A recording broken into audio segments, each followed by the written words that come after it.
Welcome to the Blue Gold Sports Podcast. I'm Ryan Roddy, joined by Korey Moore and Tanner Mountz. And let's just start with the obvious. Let's go back and talk about the backyard brawl a little bit. Late collapse there in the fourth quarter from West Virginia. What did you guys see? Yeah, I mean, I saw a team fight for 3.5 quarters of a game just to let it slip away in the final 5 minutes. I mean, all three of us were there in some aspect of the game, so it felt almost obvious and too easy to predict the moment that Pittsburgh went down the field and converts a 2nd and 30 to score a touchdown. It felt like a typical West Virginia football game. You could feel it coming. I don't know about the either two of you, but I could feel it the moment that happened in that stadium. That was how the game was going to play out at the end, and it kind of speaks for how the last 5 or 6 seasons have gone for West Virginia in terms of, you can't close out games, you can't win big games, and that's not even trying to take a shot at any kind of thing that Neil Brown and her staff has done, but in terms of players as well, it's just been West Virginia football. It's been the way that it's been for the past 5 or 6 seasons, that you can't finish games, you can't win the big one. And that was kind of, the cherry on top of it all, that you're up 10 with 5 minutes to go, and just the emotional swing of that football game. Yeah, it's going to have fans upset by it, and it was it was tough to watch. As just even a football fan watching a team kind of fall apart in the final 5 minutes like that. But I mean, you take those 5 minutes out of the game, and it was a beautiful football game. It was back and forth the entire time. There are explosive plays on both sides of the ball, both sidelines making plays. So, in terms of football, great game for West Virginia. Obviously, I think that just sums up the last 5 or 6 seasons. Yeah, I saw a collapse in the fourth quarter. You said it yourself, Ryan. I mean, it was sad to watch. There wasn't any amazing defensive plays, especially by the secondary, which is what we were talking about last week whenever it was just being you, Ryan.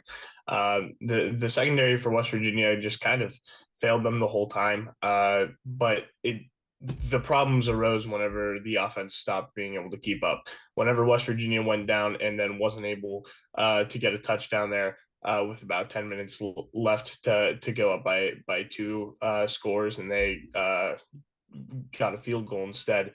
That's whenever I started feeling something was going to happen, Tanner, which, I mean, that may be incredibly pessimistic, but that's whenever I thought, hey, Pitt is in striking distance at this point, and Pitt's offense was keeping up with West Virginia's the whole time, and people are going to be upset about this game. People were very clearly upset about this game, but I mean, at the end of the day, Pittsburgh's offense was not what it was last season. They had a lot more weapons available to them. It was very obvious that they had options that they just simply didn't have last year.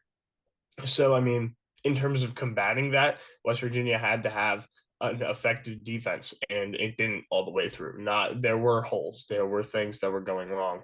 Um, if West Virginia wins this game, if West Virginia doesn't collapse in such a concentrated period of time, then people are looking at this game very differently. It was back and forth, not necessarily because there was really high level football from both teams, but because, I mean, they were evenly matched. There was some exciting scoring going on all the way through. A lot of really frustrating officiating was happening. I'm not going to say whether it was good or bad for one team or not, but like there was frustration as someone watching the game. It felt like there was a lot of odd interruptions, a lot of odd calls that were made. So it was just a very, very weird game to have your eyes on, but you didn't want to look away until West Virginia fans definitely did want to look away at the end there. So, I mean, hopefully West Virginia can bounce back, but that was a pretty brutal loss, pretty tough one to watch, as Tanner said. Yeah, and I think you talked about the Pitt offense being good, Corey. Like, I do think that the West Virginia secondary deserves a lot of the criticism that they've been getting, but it's almost like that criticism and poor play is overshadowing just how good the Pitt offense was. Eli Holstein is going to be a heck of a football player. That quarterback for Pitt that they got from Alabama, everybody knew, like, you obviously have some talent if you're being recruited by Alabama and go there as a true freshman, but to get, like, he looked great. There were not many bad throws that he made all day. And in his first truly big game, he had to come back against Cincinnati on the road a week before. And now to do that again in the backyard brawl, I think he threw for over 300 yards. His completion percentage was really high. I think he had like 3 touchdown passes. To do that in your redshirt freshman season in your first ever brawl, I mean, that's incredible. Like he looked really good. He's going to be an issue for West Virginia fans moving forward in a something to really prop your hat on if you're Pittsburgh, because he is talented and he looked really good in that offense. I don't think he's getting enough credit because West Virginia's secondary is taking so much of the blame. Was West Virginia's secondary atrocious? Absolutely. But a lot of that had to do as well with the great quarterback play of Pittsburgh and Eli Holstein. And I don't think he's getting the credit that he deserves. So that offense was really, really good. Kate Bell, the new offensive coordinator for Pitt as well, did a phenomenal job calling the game late down that stretch. He had some weird calls, like that little pitch play on 4th and 1. And, they struggled to run the football at times. And a lot of that has to do with West Virginia's defense. But that Pitt offense has made a complete 180 from a season ago. And they've got themselves a quarterback now, too. Yeah, and a stat that continues to baffle me is that Pittsburgh had just 4 yards of offense before those final two drives where they scored, and then they had 152 yards of offense in those final two drives. But because you forget about the blocked punt that helps them score there and takes away possession, obviously. But you got to think West Virginia, Korey, you and I were talking about this. One of the keys to the game was to put pressure on the quarterback. They did that, but Eli Holston, like credit to him, he just slipped out and he just extended drives, extended plays, and just really helped the Panthers offense. Yeah, at the end of the day, I mean, Holstein obviously played really great. He had targets available to him. I mean, we knew that their run game was going to be very limited because they only really had one option, which was Desmond Reed. But we knew that if he was limited there, if we were able to stop him there, that he would be effective as a receiver, and he was.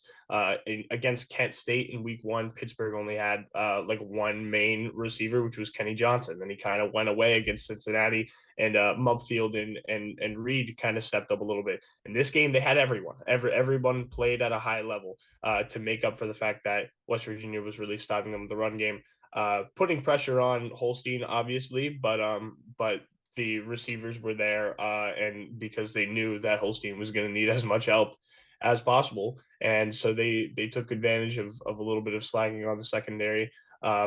And they were able to get open. They were able to make plays, and once they got the ball, they were again able to make plays, able to make things happen. So I mean, what there were definitely things that West Virginia needed to do better.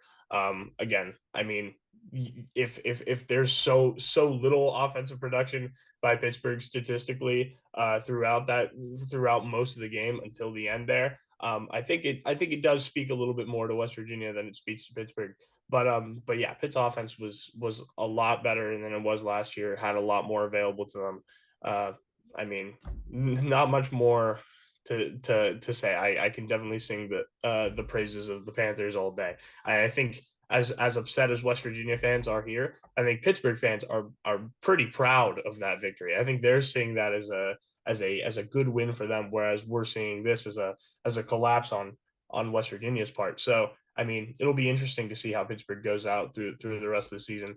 See if maybe they can get ranked as the season goes on. But right now, 3-0 before conference play. So we'll see how their season turns out. Yeah, Corey, you touched upon the receivers that Holstein was able to find. He used different guys in different weeks. Against West Virginia, it was a lot of Poppy Williams Jr. It was also Desmond Reed out of the backfield, which he's loved through the first 3 weeks. But how about on that 2nd and 30 play, they go to Dejon Reynolds, who has yet to have a catch on this season. His first catch is that touchdown to get Pitt back in the striking range and make it a 3-point game with 3 defenders around him. Should there have been a defensive play made on the ball?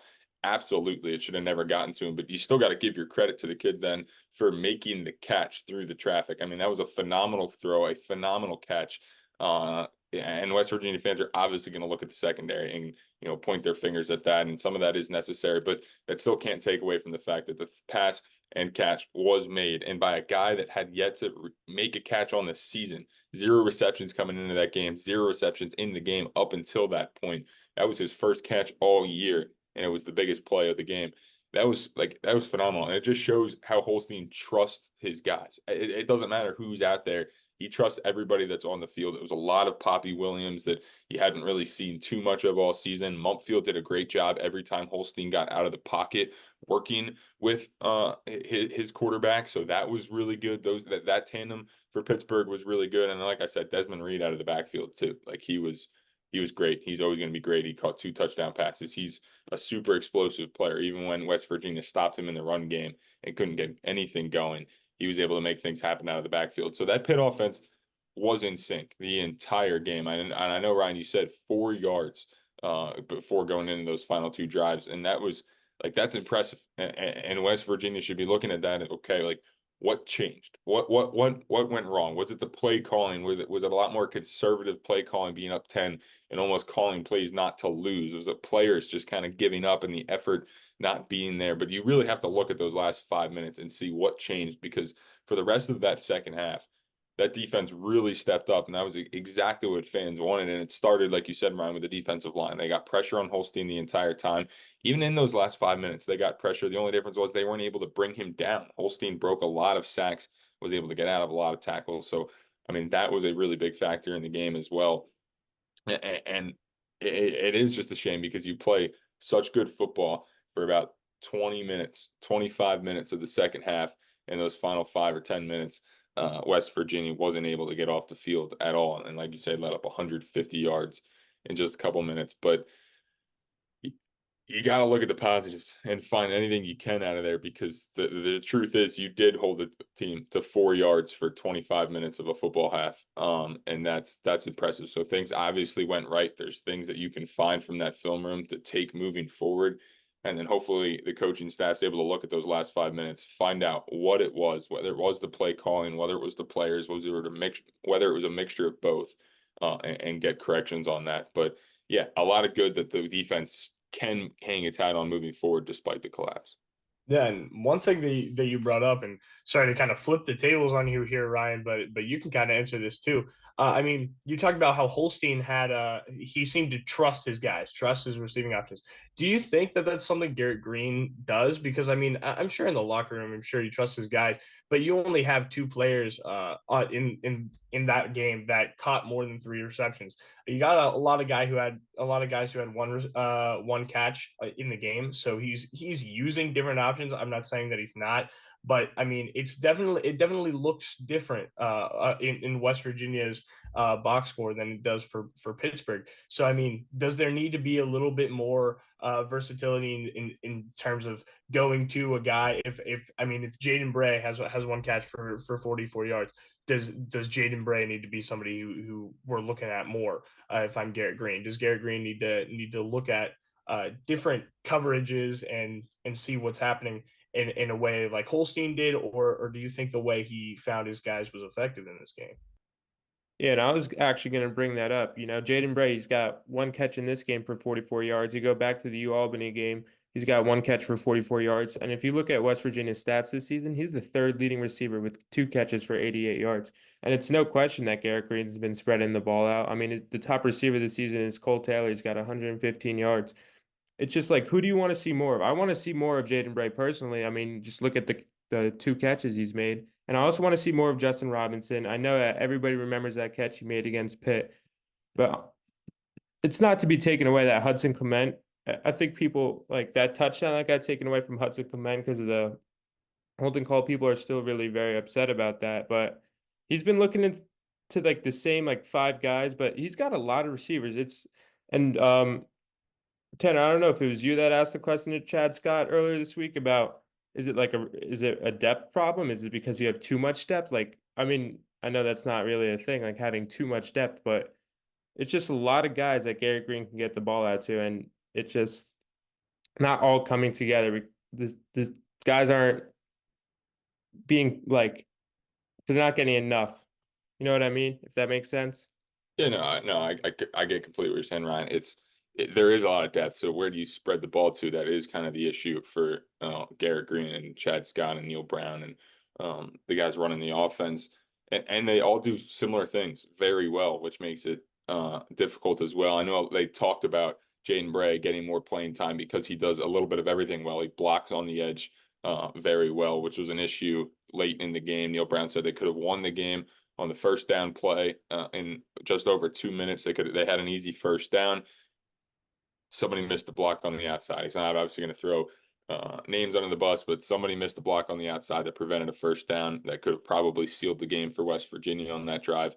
But they pointed to Jaden Bray, who is great blocking on the perimeter, and that's a much, much underrated part of being a wide receiver is blocking on the edge for those explosive plays. And I think you're going to see a lot more of Jaden Bray. He spoke to the media this week.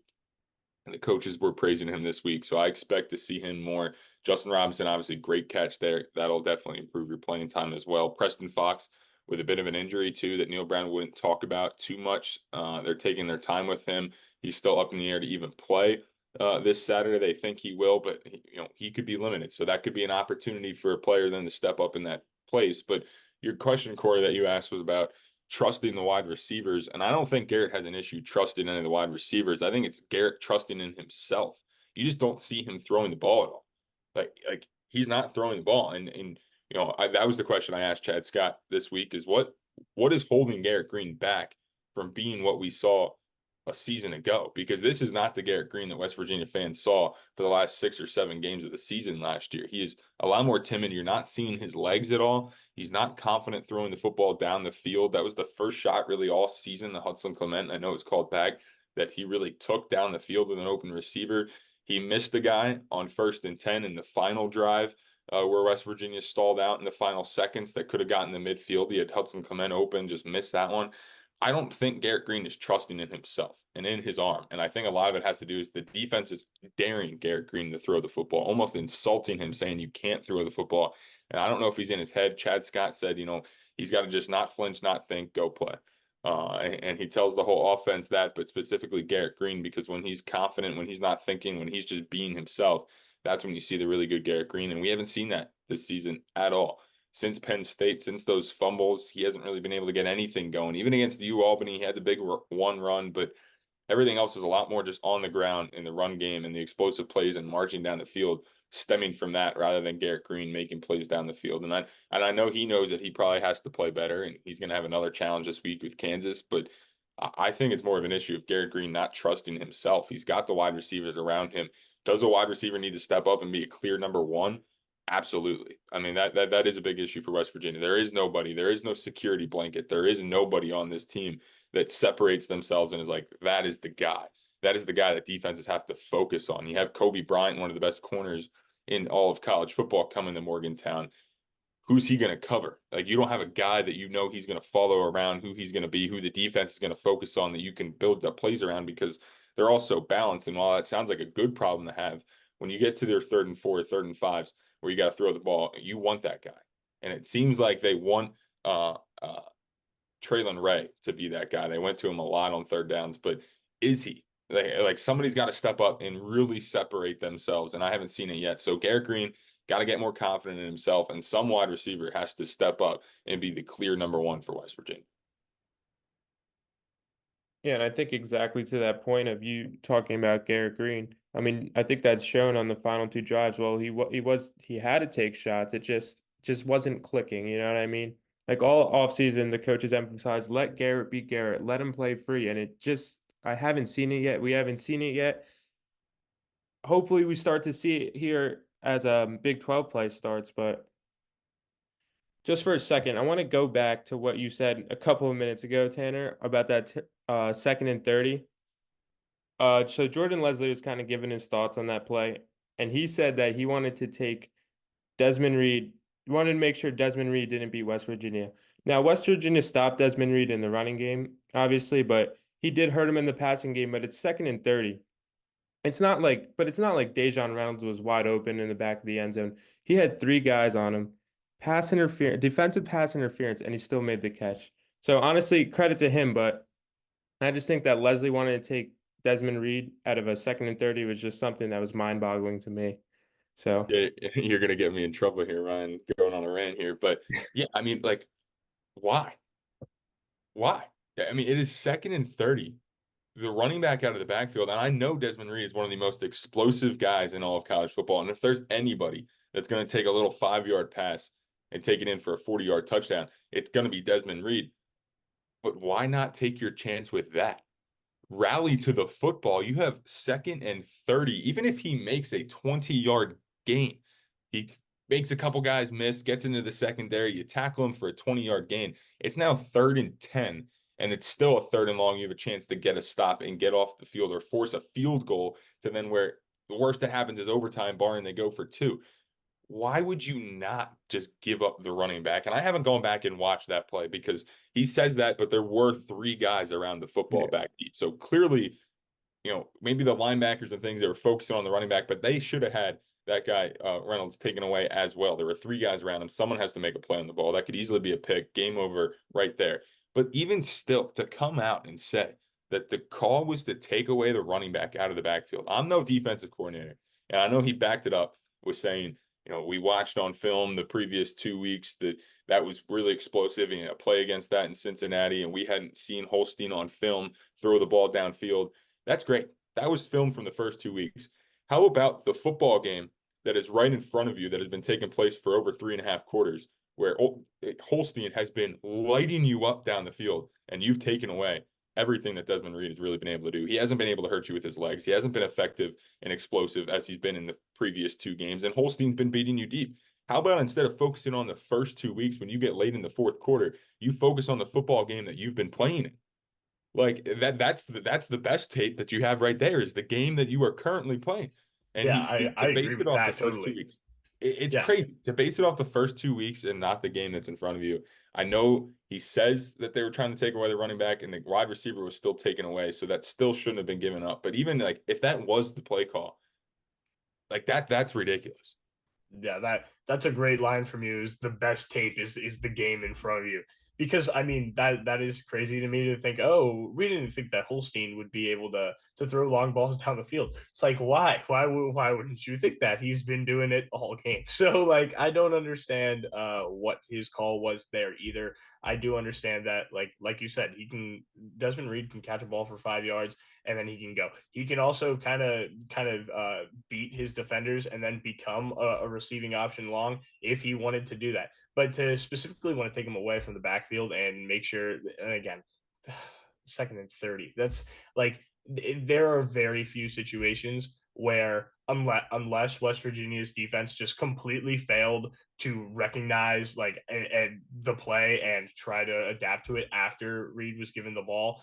I feel like there are very few situations in which Reed could have actually converted anything in that situation. So, I mean, again, overall, it was still a fine defensive coverage. It still worked out. Well, it didn't work out, but the actual coverage was there. But I mean, it does speak to a lot of intentions for Jordan Leslie, and I mean, I'm not saying what I feel about it, but fans are upset about Jordan Leslie and how he's been coaching the defense this year. So, I mean, not a great look, not an amazing thing to hear, to see. But I mean, with being a little bit of a lighter offense, with Jalen Daniels being a little bit less effective, maybe something that the defense is able to add a little bit more of a reputation this week against Kansas. But I guess we'll just have to see. Yeah, just one more thing about the backyard brawl before we move on to Kansas. One thing Jordan Leslie said that I did agree with was just missed opportunities. You look at that Dantes Fagan, you could have had a pick six there earlier in the game. That would have shifted momentum. That might have changed the outcome of the game, but just missed opportunities for this West Virginia defense. And now looking forward to Kansas, same situation as West Virginia, in my opinion. A 1-2 team stepping into Big 12 play, and they have a lot to prove. West Virginia has a lot to prove. And I think the key to the game for West Virginia here is limiting Jalen Daniels on the ground. You look at what Eli Holston just did to them. You look what Drew Allar did to them in week 1. That's going to be huge in the outcome of this game. Yeah, I mean, this is a team you said that's very similar to West Virginia and what they've done so far. it's exactly the same as what West Virginia's done so far. But if anything, Kansas had higher expectations nationally than what West Virginia had. You start the season ranked in the top 25, and now you're losing games to UNLV and Illinois. Obviously, Illinois on the road, they're now in the top 25. You looked good first week. I believe it was, I can't remember who they played. It was some FCS school. So obviously they looked good. I think it was like Lindenwood or something, if I remember correctly. And they looked good in that game. I know they didn't let up a touchdown. The defense was great.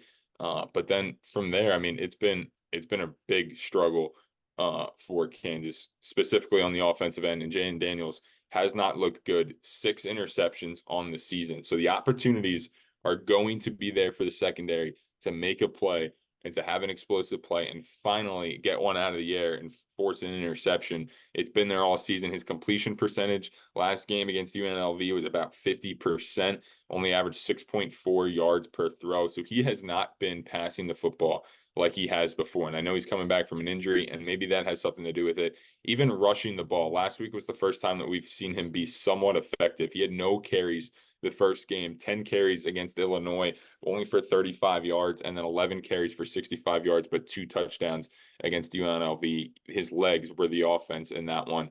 He has been struggling, and it's in the same boat as West Virginia that this is a must-win game because now you're entering conference play where everything changes. You are back to being 0-0. And this is a game to get back on the right track, to get to 1-0 in the conference. Keep your conference hopes alive because one of these teams is going to be 1-3. It's inevitable. One of them is going to be 1-3 and 0-1 in the conference after having such high hopes to get to Dallas. And one of them is going to rewrite their season and have a chance to start running the table now and get back on track. So they are in the same boat. Kansas is going to be coming in here hungry. They are better than a 1-2 football team, just like West Virginia fans know that they are better than a 1-2 football team. It's going to be a good game. They're in very similar boats, and I'm excited. I'm excited to see 2 motivated and passionate teams. Yeah, what West Virginia should love about Kansas as a matchup is that the Mountaineers did well against Pittsburgh in pressuring the quarterback and everything at the defensive line last weekend. That is exactly where Kansas will be pressured. I mean, like Jayden Daniels got pressured by UNLV and essentially crumbled in the passing game. Like you said, Tanner, 50% completion rate, no touchdowns, 2 interceptions. So if that's not a guy that you can put pressure on and cause to panic and cause to not make things happen, then then I don't know what West Virginia needs to do to fix things in terms of right in front of the quarterback goes. I mean, obviously the secondary needs to adjust, but I think there's enough that I think they can do enough to take Jayden Daniels out of this game from just putting pressure right on him. And that's going to be similar with their run game because, I mean, we talk about how situation-wise West Virginia and Kansas are in very similar places. Offensively, they're kind of in similar places as well, where, Kansas lives a little bit, at least last week against UNLV, lives a little bit more in the run game because they have a quarterback that can run the ball. They also have Devin Neal that they trust a little bit more than any of their individual receivers, it feels like. But the difference is that where they have a little bit more of a run game than they do a receiving game, they have less of both of those things than West Virginia does. So West Virginia has less things that they have to deal with, and they know exactly, at least it seems to me, they should know exactly what to deal with and have the abilities to handle it. So I mean, put pressure on, stop the run, stop the quarterback. I think that's definitely something that the Mountaineers will be capable of do, even if the secondary isn't living up to the expectations that it needs to. And if there's enough pressure on the quarterback, then I think that'll make the secondary look good because again, 2 interceptions from Jayden Daniels. I think that will last week. I think he's got to throw at least one or two this week to the Mountaineers if they put the right amount of pressure on him. So yeah, West Virginia, I think, should be happy with the kind of situation that they're in, but they cannot give up anything. They need to play like their season depends on this because it kind of does. Their season does kind of depend on this game here. And fans shouldn't forget, and West Virginia shouldn't forget, though, Korey, that this is a quarterback that was in Heisman talks all of last season before his injury. He came into the season again in Heisman talks. This is the worst that anybody has ever seen Jalen Daniels play. Up until this season, he's been one of the most electric, explosive quarterbacks on the field. Like West Virginia fans want to credit Garrett Green. He takes shots down the field. He's super mobile in the pocket. And that kind of, that scares me for West Virginia because that's been the issue. They've let Drew Aller scramble on them. Eli Holstein was able to get out of the pocket and make plays downfield. And that's what Jalen Daniels thrives on. I forget who it was in Neil Brown's press conference today, but it says they told him basically, well, it looks like Jalen Daniels is good at all the things that West Virginia struggles to stop. And Neil Brown said, that's a very fair point. We struggle. And Jalen Daniels, if you're Jalen Daniels, and Neil Brown said he's probably excited coming into this game, and he should be, because this is an opportunity for him, just like it is for West Virginia. Look at the first 3 games. It's an opportunity for West Virginia secondary to force a play, get back. But now it's also a chance for Jalen Daniels, if you're looking at the first 3 games of West Virginia, to say, okay, I can get my season back on track now. This is a defense that I'm going to be able to pick apart down the field. I'm going to be able to get out of the pocket. I'm going to get back to being me, being that Heisman contender that had Kansas ranked consistently in the top 25 the past 2 seasons, something that hasn't been done for a very long time. So Jalen Daniels is going to be coming into this game probably fired up to play West Virginia's secondary and play the defensive line that's getting guys out of the pocket. And while statistically he hasn't been great, he's still what makes this team and offense go. And if he can get going for Kansas, it's going to be an issue for West Virginia. So the challenge for the Mountaineers is still clearly going to be to stop him, because he is a Heisman level talent. He just hasn't played like it since coming back from his injury yet. Yeah, and just speaking on West Virginia's secondary real quick, Neil Brown said that we're going to see some new personnel working their way in there. You got Jacoby Spells, who I feel like we haven't seen a lot of in a long time. You know, just looking back to his freshman season, that big pick 6 against Virginia Tech, and then you look at TJ Crandell, you know, transfer sophomore from he was at Colorado State as a freshman last year, and now he's here at West Virginia. So it'd be interesting to see how they perform. I mean, obviously, there's been a lot of questions surrounding West Virginia's secondary, and see if they change the outcome there on Saturday. But now let's look over to West Virginia's offense real quick. Obviously, all eyes are on Garrett Green. We've been talking about it this podcast, and see if he can effectively move the ball downfield and help West Virginia into great position to score. I mean, I think effectively moving the ball down the field shouldn't be too much of an issue for West Virginia. But, to kind of answer your question, is it Garrett Green that can do it? Because we know the rushing attack is going to be great. 17 of the last 18, it might even be 18 of the last 19 games for West Virginia. They've rushed for 140 yards. It was no different against Pitt, Jaheim White, C.J. Donaldson. While they weren't able to necessarily make the explosive plays that we've seen a season ago, I mean, they were consistently picking up 5, 6 yards, 6 yards, 5 yards, 4 yards. It was just marching the ball down the field. But can Garrett Green do it is the question, because there's going to be drives, 2-minute drills, things of that sort, that Garrett Green's going to have to make plays with his arm. I mean, it's a football. It's 2024 college football. You have to be able to throw the ball if you want to compete. And we really haven't seen Garrett Green do it yet. He started the game all right against Pittsburgh. I think he completed 7 of his first 9 passes for 91 yards and a touchdown or something like that. But it didn't look great from there. And Kansas is going to dare him to throw the football. That's basically what every team is going to do. Load the box up against West Virginia and dare him to throw the football. And he's got to have some confidence in himself. West Virginia fans want to see that cocky, arrogant, trash-talking Garrett Green back onto the field that picked defenses apart last year, took shots downfield, and scored a lot of points. And I think he can get back to that against this Kansas defense. He's just got to watch out for Kobe Bryant on the defensive end. He's one of the best corners in all of college football. He's probably going to be playing field side, considering West Virginia doesn't have much, a number 1 wide receiver. Maybe he follows Clement around. Maybe he follows Traylon Ray around. We'll see what Kansas elects to do with him. But you got to be able to locate him, because if you remember 2 years ago here with JT Daniels, Kobe Bryant was the one with that pick 6 that ended the game in overtime. So it is something to watch out for. He's going to be a first-round pick. Garrett Green has to see where he's at all times, locate Kobe Bryant, and kind of go from there. The rushing attack is going to be there. I don't have any doubts or problems with that. But can Garrett Green move the ball down the field with his arm? I think he's going to have to against this defense. Yeah, and like you said, he needs to be aware of Bryant, but the one thing he can't be is afraid of Kansas's secondary as a whole. He can't be afraid to throw the ball here, because I mean, Kansas has been effective in I mean, maybe they haven't seen a quarterback like Garrett Green, but they've been effective in holding the quarterbacks they've been going against. Against Illinois, they held Luke Altmaier to 16 of 25 completion rate, and they held Sluka from UNLV for 7 for 18 last week, who obviously made more distance on the ground as a rushing threat. But regardless, the passing game was very limited by Kansas in those games. Garrett Green needs to be the one to stop that. He needs to be the one to break that streak and become the quarterback that can make things happen against this Jayhawks defense. So again, I've said it like 3 times. We'll just have to wait and see what actually happens. But at the end of the day, I think Garrett Green will have the opportunities to run. He saw that Matthew Sluka was able to do it against Kansas last week, so he should feel a little bit more comfortable in himself on the ground to be able to do things. But at the end of the day, he really needs to be confident and comfortable throwing and using his arm, because if he's not, then there's just so little production that West Virginia can actually do offensively, even though they have all the options available to them. Like we said, they have a very versatile offense with a lot of options available to them in the receiving game.